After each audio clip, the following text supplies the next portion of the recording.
جب خدا کو پکارا علی آ گئے، جب علی آ گئے زندگی آ گئی، جب خدا کو پکارا۔ یہ ایصال ثواب کی مجلس، یہ ایصال ثواب کا عنوان صرف اسی لیے ہے تاکہ جتنا زیادہ سے زیادہ دعائے مغفرت ہو سکے، مرحوم کے حق میں ہو، قرآن خوانی ہو، مجلسیں ہوں، اس کا ثواب جو ہے وہ مرحوم کو پہنچتا رہے۔ دیکھیے، جب بھی کوئی کسی کو اچھے راستے کی ہدایت کرتا ہے، اچھے راستے پہ لگاتا ہے، تو جب تک کوئی اچھے راستے پہ گامزن ہے، ثواب اسے بھی ملتا رہتا ہے جس نے اس راستے پہ لگایا ہے۔ توجہ چاہ رہا ہوں حضرات کی، ثواب اسے بھی ملتا رہتا ہے جس نے اس راستے پہ لگایا ہے، جس نے اس راستے کی ہدایت دی ہے۔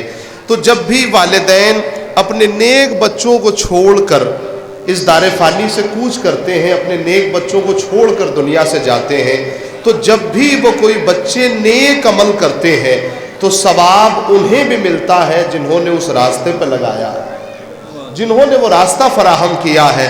تو پتہ چلا کہ نماز ہم پڑھتے ہیں، ثواب ہمارے والدین کو بھی ملتا ہے، روزہ ہم رکھتے ہیں، ثواب انہیں بھی ملتا ہے، حج پہ ہم جاتے ہیں، ثواب انہیں بھی ملتا ہے، ماتم ہم کرتے ہیں، ثواب ہمارے والدین کو بھی ملتا ہے، فرش عزا ہم بچھاتے ہیں، ثواب ہمارے والدین کو بھی ملتا ہے، آنسو ہم بہاتے ہیں، ثواب ہمارے والدین کو بھی ملتا ہے۔ کیوں؟ اس لیے کہ انہوں نے ایسا راستہ فراہم کیا ہے، ایسا راستہ ہموار کیا ہے کہ جب بھی ہم اچھا کام کرتے رہیں گے، ثواب میں وہ بھی شامل رہیں گے جنہوں نے اس راستے پہ لگایا ہے۔ تو اب سمجھ لیں کہ جہاں جہاں بھی پیغمبر کی تبلیغ کا خمیر جائے گا، جہاں جہاں بھی سرکار ختمی مرتبت کی تبلیغ کا خمیر جائے گا، ابو طالب کو ثواب ملتا رہے گا۔ چونکہ ابو طالب نے وہ راستہ فراہم کیا ہے، جناب ابو طالب نے وہ راستہ فراہم کیا ہے، جس کی وجہ سے آج یہ دین اسلام باقی ہے، اور آج ہمارے اندر جو شرافت کی حرارت باقی ہے، اس کے بانی جو ہے وہ جناب ابو طالب ہیں۔ آج پورا عالم اسلام جو ہے وہ سلام کر رہا ہے۔ میں ظہرین سے پہلے جو دوسری مجلس ہونی ہے، اس کے خطیب مولانا تہذیب الحسن صاحب قبلہ کی خدمت میں گزارش کر رہا ہوں کہ آپ تشریف لائیں اور اپنے بیان سے سامعین کو نوازیں۔ مولانا تہذیب الحسن صاحب قبلہ کعبہ، امام جمعہ والجماعت رانچی، آپ کی خدمت میں۔ فاتحہ۔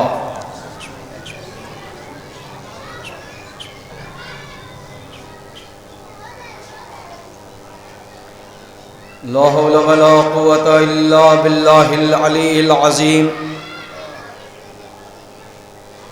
اعوذ باللہ السمیع العلیم من الشیطان اللعین الرجیم، بسم اللہ الرحمن الرحیم۔ الحمد للہ رب العالمین، والصلاة والسلام علی سید الانبیاء والمرسلین، سیدنا و نبینا و شفیع ذنوبنا و حبیب قلوبنا و طبیب نفوسنا و ہادینا و مولانا ابی القاسم محمد وعلی طیبین الطاہرین المعصومین المنتجبین المنتخبین۔ بسم اللہ الرحمن الرحیم۔ قال اللہ تعالی فی کتابہ المبین، فتمنوا الموت ان کنتم صادقین۔ صلوات۔ بزرگان ملت، بالخصوص علماء کرام اور سامعین حضرات، بہرحال اس وقت میں حقیقت معنوں میں خطابت کے لائق نہیں ہوں، چونکہ طبیعت بہت ہی ناساز ہے، اور چونکہ پروردگار نے شاید خدمت دین کے لیے خلق کیا، شاید اسی کے لیے اللہ نے اس وقت کا انتخاب کیا ہے۔ ہمارے بزرگ علماء تشریف فرما ہیں، میں ان کے سامنے جسارت کر رہا ہوں۔ چونکہ ایک اس شخص کی مجلس چہلم ہے جن سے ہمارا رابطہ بہت گہرا اور ایک طرح سے کہا جائے تو بہت گہرا تعلق گھر سے رہا ہے۔ 20 سال سے ہمارے ان کے روابط فیملی کے طور پر رہے ہیں، اور ان کے بچوں کی خواہش میں نے ابھی بھی انکار کیا کہ میں اس لائق نہیں ہوں، مگر ان لوگوں کا کہنا تھا کہ یہ مجلس چہلم کل ہونی تھی، سنڈے کو ہونی تھی، مگر آپ کی وجہ سے ہم لوگوں نے آج کیا، لہٰذا آپ چند ہی کلمات پیش کریں۔ عزیزان گرامی، قرآن مجید کا اعلان ہے کہ فَتَمَنَّوُا الْمَوْتَ إِن كُنتُمْ صَادِقِينَ، اگر سچے ہو تو موت کی آرزو کرو، موت کی تمنا کرو۔ قرآن نے ایک معیار یہ دیا کہ جب بھی، جہاں بھی، جس وقت بھی اگر کوئی موت سے فرار اختیار کرے تو وہ کاذب ہے، اور جو موت کی تمنا کرے وہ صادق ہے۔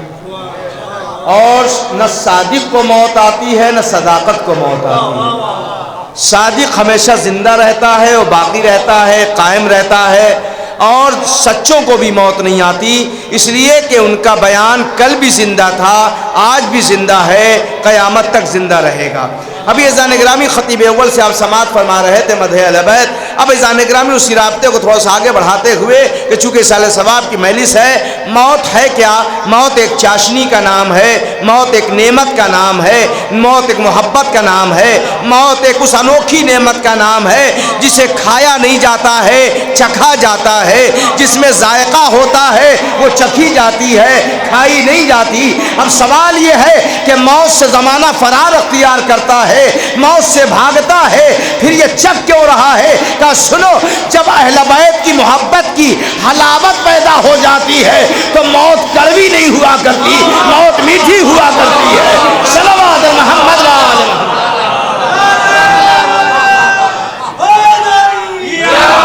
چونکہ اہل بیت کے صدقے میں ہمیں حیات ملی ہے، اس لیے موت ہمارے لیے حیات ہے، ہمارے لیے زندگی ہے۔ میں عرض کرنا چاہتا ہوں عزیزان گرامی، ساری دنیا کے مسلمانوں کو موت آ سکتی ہے، مگر اہل بیت کے چاہنے والوں کو نہ کل موت آئی تھی، نہ آج موت آئی ہے، نہ قیامت تک موت آئے گی۔ اس لیے جن کے کہ ہم مر جایاد کرتا ہے وہاں پڑھایا نہیں جاتا، جن کا زندہ رہتا ہے انہیں کل بھی پڑھایا جا رہا ہے، آج بھی پڑھایا جا رہا ہے، قیامت تک پڑھایا جاتا رہے گا۔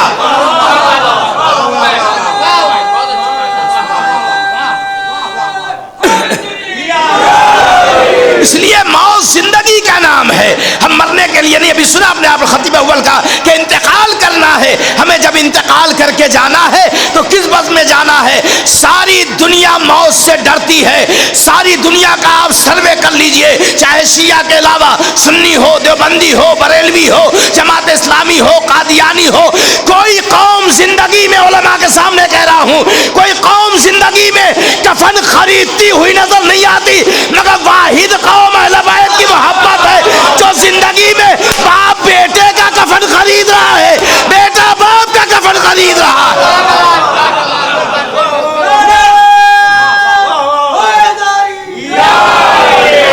لہذا ہم نے بتایا ہم مردہ نہیں ہیں، ہم زندہ ہیں اور زندہ قوم ہیں، اسی لیے زندوں کو مٹانا آسان نہیں ہے۔ جب اس زندہ قوم کو مٹانے کے لیے کوئی آیا ہے تو وہ خود مٹا ہے، ہمیں نہیں مٹا پایا۔ ہمیں فنا کرنے والے آئے، خود فنا ہو گئے، ہمیں فنا نہیں کر پائے۔ اب اس سے بڑا جملہ میں نہیں کر سکتا۔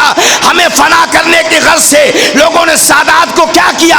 بھائی آپ نے دیکھا نا، خون کا گارا بنایا، ہمیں زندہ دیواروں میں چونا گیا، مگر لہر صداقت اہل بیت ایک نسل سادات کو مٹانے والے خود مٹ گئے۔ نسل سادات نہ مٹی، نہ مٹی۔ آج کوئی بنی امیہ والا نہیں ملتا، بنی عباس والا نہیں ملتا، مگر سلام کرو اس سادات کو کہ جس گلی میں جاؤ کہیں رضوی نظر آیا، کہیں زیدی نظر آیا، کہیں نقوی نظر آیا، ہم خاندان نہیں مٹا سکتے تو ذکر کہاں مٹا پاؤ گے؟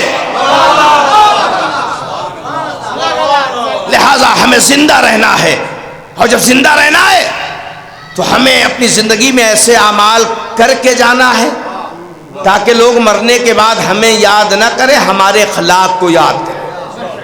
ہمارے کردار کو یاد کریں، ہماری زندگی کو یاد کریں، ہماری سیرت کو یاد کریں، ہمارے گفتار کو یاد کریں، کبھی مسجدیں یاد کریں، کبھی مصلی یاد کریں، کبھی فرش ازا یاد کریں۔ ہماری زندگی ایسی ہونی چاہیے، ہم جب دنیا سے جائیں تو لوگ ہمیں اچھے نام سے یاد کریں۔ مرحوم بہرحال ایک نیک صفات رکھتے تھے، بہت غربا پرور، قوم کے ہردم ہمدرد، عزائے حسین۔ انہوں نے جب اپنا مکان بنایا تو وہ جملہ مجھے یاد ہے، انہوں نے کہا مکان بنے نہ بنے عزا خانہ ضرور اس گھر میں بنے گا، تاکر کے کم سے کم بی بی کا قدم آتا ہے، اور جس گھر میں بی بی کا قدم آتا ہے وہاں برکتیں ہوتی ہیں۔ اب ایک بات اور ہے، میں عرض کرتا ہوں، میں نے اس سے پہلے بھی عرض کیا تھا کبھی اسی بستی میں، کہ آج کا جو پرآشوب زمانہ ہے، پرآشوب دور ہے، جہاں ایجوکیشن کا دور ہے، مگر زمانہ اتنا بدل چکا ہے کہ ایک باپ 4 بچوں کو پال لیتا ہے، 4 بچے مل کے ایک باپ کو نہیں پال پاتے، نہیں پال پاتے۔ اب تو حد یہ ہو گئی، پتہ نہیں آپ لوگوں کے سامنے آیا نہیں، میرے سامنے خود آیا، کہ اب تو حد یہ ہو گئی زمین کا بٹوارا بعد میں ہوتا ہے، 40ویں 10ویں 20ویں کا بٹوارا پہلے ہوتا ہے۔ مولانا شکیل صاحب میں ممبر سے گواہ بنا کے کہہ رہا ہوں کہ باپ مر جاتا ہے تو بیٹا 10واں کون کرے گا، 20واں کون کرے گا، 40واں کون کرے گا، فاتحہ کون کرے گا۔ عالم یہ ہو چکا ہے۔ اللہ کا شکر ہے کہ مرحوم نے کم سے کم نیک اولادیں چھوڑی، تاکہ انہوں نے ایک تجویز دیا، لوگوں کو ایک پیغام دیا کہ دیکھو باپ کے مرنے کے بعد حق ختم نہیں ہوتا، بلکہ ان کا حق اور بڑھ جاتا ہے۔ سوال یہ بھی ہو سکتا ہے، ہوتا ہے سماج میں، معاشرے میں اتنا بڑا چہلم کرنے کی کیا ضرورت، اتنے علماء کو بلانے کی کیا ضرورت، اتنی بڑی مجلس کرنے کی کیا ضرورت، ایک مجلس بھی کافی ہے۔ دیکھیے ہر آدمی چاہتا ہے اپنے بزرگ کو بہتر سے بہتر غذا دے، توجہ چاہ رہا ہوں، بہتر سے بہتر غذا دے۔ مثال کے طور پہ ہمارے بزرگ اصغر بھائی ہیں، بھائی ان کے ماشاءاللہ 4 بچے ہیں، تو کیا بچے نہیں سوچتے ہوں گے، فون نہیں کرتے ہوں گے کہ پاپا اپنی صحت کا خیال کیجئے گا، پاپا اپنا خیال کیجئے گا، اس لیے دیکھیے آپ خیال کیجئے گا۔ یہ بچوں کو خیال کیوں آیا؟ اس لیے آیا کہ محبت ہے، بس ایصال ثواب بھی محبت کی بنیاد پہ کیا جاتا ہے، تاکہ بہتر سے بہتر غذا کا اہتمام کیا جائے۔ جتنا زیادہ درود پڑھا جائے گا اتنا ثواب پہنچے گا، جتنے زیادہ ذکر اہل بیت ہوگا اتنا زیادہ ثواب پہنچے گا۔ اس لیے مرنے کے بعد رشتہ ختم نہیں ہوتا، اب ہم پہ اور لازم ہے کہ بہتر سے بہتر ایصال ثواب کا اہتمام۔ اب یہ اللہ نیت جانتا ہے، ہم کسی کی نیت پر انگلی نہیں اٹھا سکتے کہ ایسا تو نہیں ہے کہ ریاکاری ہو رہی ہو، مکاری ہو رہی ہو، یہ دکھاوے کے لیے 40واں تو نہیں کیا جا رہا ہو، اتنے پمپلیٹ کیوں چھاپے جا رہے ہو۔ اسی لیے چھٹے امام نے فرمایا تم کسی کے دل کی آہٹوں کو نہیں جانتے، لہذا اچھے خیالات پیش کرنا، برے خیال پیش نہ کرنا۔ صلوات محمد تو لہذا یہ ضروری ہے۔ اور ہمارے ماں باپ جب گزر جائیں، جن کے گزر گئے، دیکھیں والدین کے حقوق کبھی ادا نہیں ہو سکتے، کبھی ادا نہیں ہو سکتے۔ آپ یقین مانیں آج جو ماحول ہے، کلچر ہے، فضائل اہل بیت کے ساتھ ساتھ ہمیں اس ایصال ثواب کی مجالس میں اگر ایک آدمی بھی میسج لے کے گیا تو مرحوم کے لیے ثواب جاریہ کا کام ہے، ثواب جاریہ کا کام ہوگا۔ ہمیں اپنے بچوں کو، اپنے اولادوں کو سوچنا چاہیے۔ آج انجینئر بننے کے بعد بیٹا جب آتا ہے باپ سے، میں نے دیکھا ہے اذان گرامی، جب پڑھ کے آتا ہے تو باپ کو کہتا ہے کیسا کپڑا پہنے ہو، تمہیں سمجھ میں نہیں آتا، تمہیں رہنا نہیں آتا۔ جس نے پال کے اتنا بڑا بنایا ہو، آج تم اس طریقے سے اس سے پیش آ رہے ہو. نہیں، یہ کردار نہیں ہونا چاہیے. کردار یہ ہے کہ والدین کے سامنے جھک کر کے آؤ. اس لیے جب تم اپنے اندر ترقی محسوس کرو تو مولا فرماتے ہیں جب اپنے اندر ترقی محسوس کرو تو تم اپنے لیے خوش نہ ہوا کرو، اپنے والدین کے حق میں دعا کیا کرو کہ والدین نے پال کے تمہیں اس لائق بنا دیا. تو عزیزان محترم، ایصال ثواب ہے اور ایصال ثواب پہنچانا ہے. اور ہمارے علماء دیوبند کہتے ہیں کہ یہ چہلم غلط ہے، یہ ایصال ثواب نہیں پہنچتا، یہ بیجا اسراف ہے. ان کا کہنا درست ہے. بزرگ استاد ہیں مولانا محمد میاں صاحب قبلہ، ان کے سامنے جسارت کر رہا ہوں. ہماری فقہ کہتی ہے، ہمارے علماء کہتے ہیں، ہمارا مولا کہتا ہے ایصال ثواب ہونا چاہیے. یہ ہماری شریعت بھی بالکل درست ہے، ہونا چاہیے. کچھ کہتے ہیں نہیں ہونا چاہیے، جو بیچارے کہتے ہیں نہیں ہونا چاہیے وہ بھی درست ہے، جو کہہ رہے ہونا چاہیے وہ بھی درست ہے. اب ہو سکتا ہے بزرگ ہمارے فرمائیں مولانا کا قصور نہیں ہے، رانچی سے آئے اس لیے قصور ہے. کہ اچھے کو بھی کہ سچے کو بھی کہہ رہے ہیں صحیح ہے، اسے بھی کہہ رہے ہیں غلط ہے. عزیزوں دونوں صحیح. اب آپ کہیے گا مولانا سجاد صاحب کہیں گے تہذیب الحسن صاحب کیا بگڑ گیا، کیا زیادہ رہنے کے بعد یہ دونوں صحیح کیسے ہوں گے؟ بھائی وہ بھی صحیح ہے جنہیں کوئی زندہ رہبر نہیں ملا، زندہ امین نہیں ملا، ان کے لیے بدعت ہے. جنہیں 14 امین ملے ہیں ان کے لیے جائز ہے. ایصال ثواب زندوں کے ذریعے سے بھیجا جاتا ہے، مردوں کے ذریعے سے نہیں بھیجا جاتا.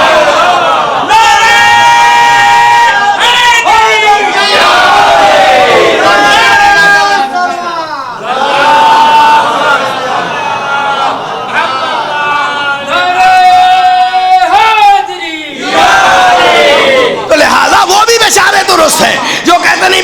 عجیب بات ہے، قرآن پہنچتا ہے اور جس نے قرآن کو بچایا اس کا ذکر نہیں پہنچتا. عجیب مسئلہ ہے، عجیب مسئلہ ہے. قرآن پہنچ جاتا ہے، پڑھیے تو کیا کیسے پہنچ جاتا ہے. ابھی آپ نے دیکھا ایصال ثواب کا اہتمام ہے نا. دیکھیے کچھ لوگ یہ کہتے ہیں، بات آگے تو اس کر دوں، میں تو جماعت کے لوگوں سے بھی ملنے والا آدمی ہوں، دیوبند حضرات کے ہم بھی جلسہ خطابت کرنے کا عادی ہوں. ایک صاحب کہنے لگے مولانا قرآن میں کہیں پہ یہ نظر کرنے کا طریقہ آپ نے دیکھا یا آیا ہے؟ میں نے کہا بڑی اچھی بات کہی مولانا صاحب، بہت توجہ. اسی مارڈر کا واقعہ ہے، ہمارے راتو کے پاس مارڈر جو ہے. میں نے کہا مولانا صاحب اچھا یہ بتائیے، چلیے ٹھیک ہے بعد میں بتاؤں گا ہے یا نہیں، مگر آپ سے ایک سوال ہے.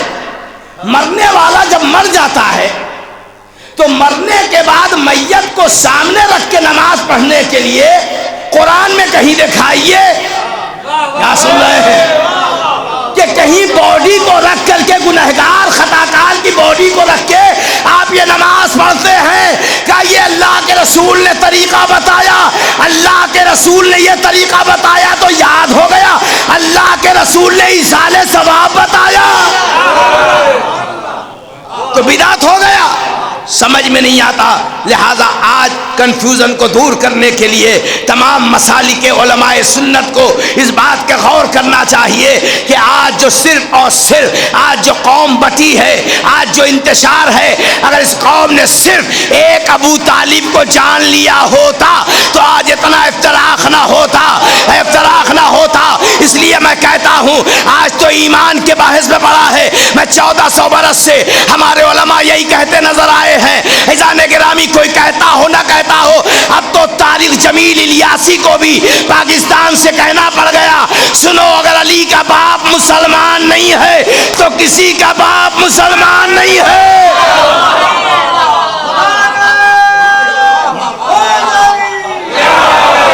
اس نے بہت اچھی بات کہی جمیل الیاسی نے، کہتا ہے کہ علی کا باپ مسلمان تھا. عزیزان گرامی ہمارے فاروق تنظیم نے لکھا، خورشید پرویز نے لکھا کہ عزیزان گرامی صحافی موجود ہے عادل صاحب راچی کے، ان کے اخبار میں بھی نکلا اذان گرامی کہ علی کے باپ کے بارے میں کفر کا فتویٰ مت لگایا کرو، اس لیے اگر کفر کی بات آئے گی تو محمد کی ذات پہ کافر کا احسان ہو جائے گا۔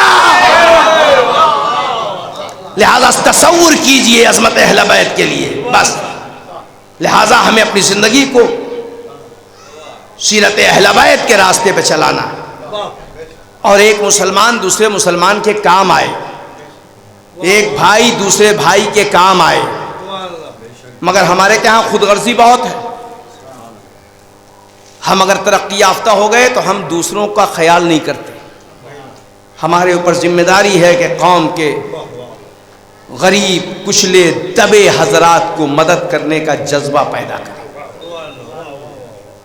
صرف انجمن کے ذمہ داران یہ سوچ لیتے ہیں کہ شب بیداریاں آزاداریاں کرنے کے بعد ہم بری الذمہ ہو گئے، یہ خیال کنسیپٹ بالکل غلط ہے۔ اس لیے ہمارے اوپر بہت سی ذمہ داریاں ہیں، قوم کے ایجوکیشن کا معاملہ ہے، قوم میں اپنی بچیوں کے شادی کے مسائل ہیں، بہت بچیاں بیٹھی رہ جاتی ہیں، ہمارے قوم کے نوجوان اٹھانے کو تیار نہیں ہیں، ان کے پاس دولت نہیں ہے، ان کے پاس ثروت نہیں ہے، ان کے پاس مال و اسباب نہیں ہے، پھر کیوں فرش ادا پہ آ کے کہتے ہو بی بی کے نام پہ آنسو کیوں بہاتے ہو؟ بی بی کے نام پہ آنسو بہانے کے ساتھ ساتھ اپنے گھر میں سیرت زہرا کو بھی لانا پڑے گا، کردار زہرا کو بھی لانا پڑے گا، تب سمجھ میں آئے گا ہمارا پیغام کیا ہے۔ جس اسلام نے لڑکیوں کو رحمت بنایا تھا، آج ہم نے اسے زحمت بنا کے پیش کر دیا۔ عزیزان گرامی، جس اسلام نے یہ پیغام دیا تھا کہ اگر لڑکیاں لاؤ تو خوبصورتی کی بنیاد پہ نہیں، خوبصورتی کی بنیاد پر خوبصورت لاؤ گے، کردار بنے گا، ماحول بنے گا، معاشرہ بنے گا، آج تب سمجھ میں آئے گا کہ ایصال ثواب کی عظمت کیا ہوتی ہے۔ عزیزان گرامی، یہ مائیں بہنیں جو ہماری ہیں، یہ گھر کی زینت ہیں، گھر کی آبرو ہیں، گھر کا خیال ہے، لہذا نوجوانوں کو اس بات پہ عمل کرنا پڑے گا کہ ہمارے قوم میں جو آج اقتصادی حالات بدتر ہو رہے ہیں، بچیوں کے جو مسائل ہیں، آج روزانہ مسائل پیش ہوتے ہیں، ان کی غربتوں کو کیسے ختم کیا جائے، ان کے ماحول کو کیسے بدلا جائے۔ ایک بات یاد رکھیے، آپ کے گھر کی سیدانی بیٹی اگر کسی دوسرے گھر میں جاتی ہے تو آپ کو شرم آنی چاہیے، آپ کے سماج کو، معاشرے کو شرم آنی چاہیے۔ اس لیے عزائے حسین یہ بھی بتا رہا ہے کہ غریبوں کی مدد کیسے کرنا ہے اور عمرہ پہ ذمہ داریاں کیسی ہیں۔ بس میں نے تمام کر دی، لہذا آج ضرورت یہ ہے کہ ہم ایک دوسرے کی مدد کے لیے تیار آگے ہیں۔ اگر ایک آدمی انجینئر بنتا ہے تو اس پر بھی دوسروں کا خیال کرنا ضروری ہے۔ پھر ایک بات میں آخر میں کہتا ہوں علماء کے سامنے، یہ 100 روپے جو تم کما رہے ہو، یہ 100 روپے تمہارا نہیں ہے۔ اگر 100 روپے صرف اپنی ذات کے لیے استعمال کر رہے ہو تو یہ تمہارے لیے جائز نہیں ہے، اس لیے کہ 90 کسی اور کا ہے، 10 تمہارا ہے۔ اس میں قوم کا بھی ہے، مسجد کا بھی ہے، امام باڑے کا بھی ہے، مدرسے کا بھی ہے، سماج کا بھی ہے، معاشرے کا بھی ہے، لہذا اس بات کا خیال کرنا یہ ضروری ہے۔ میں پھر ایک بات بانیان مجالس سے کہوں گا، میں مرحوم کے بچوں سے کہوں گا کہ صرف 40ویں تک مسئلہ نہیں رہنا چاہیے، برسی تک مسئلہ نہیں رہنا چاہیے، صرف چھماہی تک مسئلہ نہیں رہنا چاہیے۔ یہ قوم نے ایک اذان گرامی ذمہ لیا ہے، 40واں بہت بڑا ہو گیا، چھماہی بہت بڑی ہو گئی، برسی بہت بڑی ہو گئی، اس کے بعد معاملہ سب ختم ہو گیا، لگتا ہے معاملہ ہی ختم ہو گیا۔ نہیں، اس کے لیے ثواب جاریہ کا انتظام کرو، کم سے کم ایک مدارس ہو، چاہے قوم کے کوئی معاملہ ہو، ایک بچوں کو اگر تم نے اللہ نے صلاحیت دی ہے تو ایک قوم کے بچوں کو پڑھا کر کے IAS بنا دو، یہ جب تک زندہ رہے گا تمہیں ثواب جاریہ ملتا رہے گا، یہ بھی خیال ہونا چاہیے۔ مگر ایک بات میں آخر میں کہتا چلوں کہ صرف بڑے چہلم سے ہمیں ثواب نہیں ملتا، اللہ نیتوں کو دیکھتا ہے، چھوٹا بھی بڑا ہے، بڑا بھی چھوٹا۔ اگر بڑا کر رہا ہے تو ذکر اہل بیت ہے، چھوٹا کر رہا تو بھی ذکر اہل بیت ہے۔ بس میں تمام کر رہا ہوں۔ لہذا دوستو، عزیزو، نوجوانوں، جن کی بھی اچھی اولادیں ہوں ان سے ہم کو سیکھ لینا چاہیے، درس لینا چاہیے۔ یہ بات میں ممبر سے ببانگ دہل کہتا ہوں، اور آپ کو بھی اعتراف ہے اس بات کا کہ مرحوم جہاں نیک سیرت تھی، بچوں نے بھی بڑی خدمت کی، اس میں کوئی شک نہیں، بچوں نے بھی اپنی اوقات سے بڑھ کے اپنے والد بزرگوار کی خدمت کی۔ ان کے اہل خانہ نے 3-4 سال کا زمانہ، وہ بھی ایسا موذی مرض بہت خطرناک ہو، میں نے تو دیکھا ہے کروڑپتی انسان کبھی کبھی بھیک مانگتا ہوا نظر آتا ہے، یہ عالم ہو جاتا۔ مگر اللہ کا شکر ہے کہ بچوں نے بڑی محنت کی، محنت کرنے کے بعد اس عالم کے بعد بھی اپنے باپ کے ایصال ثواب کے لیے خصوصی اہتمام کرنا، یہ بھی ان بچوں کی نیکیوں کا ایک بہترین ثمرہ ہے۔ مگر عزیزان گرامی، میں تعزیت کے طور پہ اپنی طرف سے، اپنے تمام حاضرین مومنین مومنات کی طرف سے ان بچوں کو صرف اتنا کہنا چاہتا ہوں کہ خوش نصیب ہیں آپ کہ آپ نے بہت خدمت کی۔ بیٹیاں بھی موجود ہیں، بیٹے بھی موجود ہیں، بھائی بھی موجود ہیں، اعزا بھی اقربا بھی موجود ہیں، مگر انصاف سے بتائیے کہ آپ کے باپ کا انتقال پردیس میں ہوا، اپنے اس گاؤں میں نہیں، ایک ہاسپٹل میں ہوا۔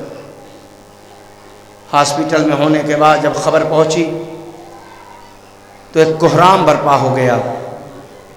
جب میں بھی اس وقت باہر تھا، مجھے خبر دی گئی کہ علی رضا بھائی مرحوم کا انتقال ہو گیا۔ ان کی اہلیہ ہمارے گھر تھی، میں نے اپنے گھر میں فون کر کے کہا خبردار نہ بتانا کہ ان کے ساتھ ایسا ہو گیا۔ مگر عزیزان گرامی انصاف سے بتائیے، بچہ پردیس تھا، بیٹا جب پردیس میں سنا کہ میرا بابا نہیں رہا، اس کی کیا حالت تھی، کس عالم میں یہاں آیا۔ مگر بیٹے کو یقین تھا کہ ہم جب پہنچیں گے تو ہمارے ہاتھوں میں ہتکڑی نہیں ہوگی، پیروں میں بیڑی نہیں ہوگی، گلے میں خاردار توق نہیں ہوگا۔ مگر ہاں عزیزو، وہ مرحوم اپنے بچوں سے بڑی محبت رکھتے تھے، بار بار بچوں کو یاد کرتے تھے۔ بیٹیاں موجود ہیں، اس بیٹی سے پوچھو جو دن رات خدمت کرتی تھی، مگر آج جب باپ نظر نہیں آ رہا ہوگا تو اس کے کلیجے پہ کیسا گزر رہا ہوگا۔ مگر عزیزو، ذرا اس سکینہ سے پوچھا جائے جو باپ کے سینے پہ سونے کی عادی تھی، مگر عزیزو جب باپ کا سینہ نہ ملا ہوگا تو اس بیٹی نے اپنے باپ کو کیسے تلاش کیا ہوگا۔ اے عزیزو، یقیناً مرحوم کا جنازہ شان سے اٹھا، آج ان کا چہلم منا رہے ہیں، مگر اس سکینہ سے پوچھو کہ جو اپنے باپ کا چہلم نہ منا سکے۔ عزیزو، بہنیں بھی مرحوم کی تشریف لائی ہیں، وہ بھی بھائی کا چہلم کرنے آئی ہیں، مگر ہاں عزیزو، ابھی آپ نے سنا خطیب اول سے کہ عزیزو جب زینب چہلم کرنے آئی تھی تو لٹ کر کے آئی تھی، آج کوئی بہن لٹ کر کے تو نہیں آئی ہے، آج ہر طرف سے پرسہ دینے والوں کا ہجوم۔ یہ اتنے علماء ایک ذاکر اہل بیت کو پرسہ دینے کے لیے کہ آپ کا بابا دنیا سے گزر گیا، ہم اس غم میں آپ کے برابر شریک ہیں، اپنی صحبتوں کو برداشت کرتے ہوئے ٹھنڈ کے موسم میں آئے ہیں۔ ارے کاش زمانے نے ذرا سا مزاج بدلا ہوتا، کربلا میں عابد بیمار کو پرسہ دیا ہوتا۔ عزیزو، وہاں تو پرسے کا انداز عجیب تھا، کوئی سجاد کو پرسہ دینے کے لیے آگے نہیں بڑھا، بلکہ اب جو آگے بڑھتا تھا تو کوئی تازیانے مارنے کے لیے، کوئی بستروں کو چھیننے کے لیے۔ اے عزیزو، بھتیجے موجود ہیں، پھپھیاں تشریف لائی ہے نا، اللہ نہ کرے کوئی پھپھی اپنے بھتیجے کو اس غربت کے عالم میں دیکھے۔ ہم نے عزیزو تاریخ میں دیکھا، ارے ایسے بھتیجوں کو کہ بھتیجے کو کہ زینب آنے کے بعد آواز دیتی ہے شہادت حسین کے بعد، جب خیمے جلائے جانے لگے، ایک بار زینب عابد بیمار کے قریب آئیں، آنے کے بعد آواز دیا سجاد امام وقت ہو، بتاؤ بیٹا خیمے سے نکل جاؤں کہ جل کے مر جاؤں؟ سجاد ناتوا غریب نے آواز دیا، پھپھی اماں خیمے سے نکل جائیے، جان بچانا ضروری ہے۔ اے عزیزو، ارے غریب بہن حسین کی حسین کے بیٹے کے پاس پہنچی، اپنے پشت پہ سید سجاد کو اٹھایا، خیمے سے باہر نکلی، نکلنے کے بعد آواز دیا سجاد اللہ نہ کرے کوئی غریب ایسا ہو جیسے زینب غریب ہو گئی۔ اے عزیزو، مرحوم کا جنازہ اٹھا، بیٹیاں جنازے سے لگ کے طرف کی آواز دے رہی تھی بابا مجھے کس پہ چھوڑ کے جا رہے ہو؟ عزیزو 40 دن ہونے کو آ گئے، ارے کوئی عزادارو گھر جلانے نہیں آیا، تماچے مارنے نہیں آیا، ہائے ذرا پوچھو حسین کی اس بیٹی سکینہ سے کہ جب بابا کی شہادت کے بعد، ارے جب بابا کہتے تھے کوئی تماچے مارتا تھا، کوئی بندے چھینتا تھا، سکینہ تڑپ کے آواز دیتے تھے ہائے بابا، ہائے بابا، انداز تعزیت بدل گیا، بابا کوئی پرس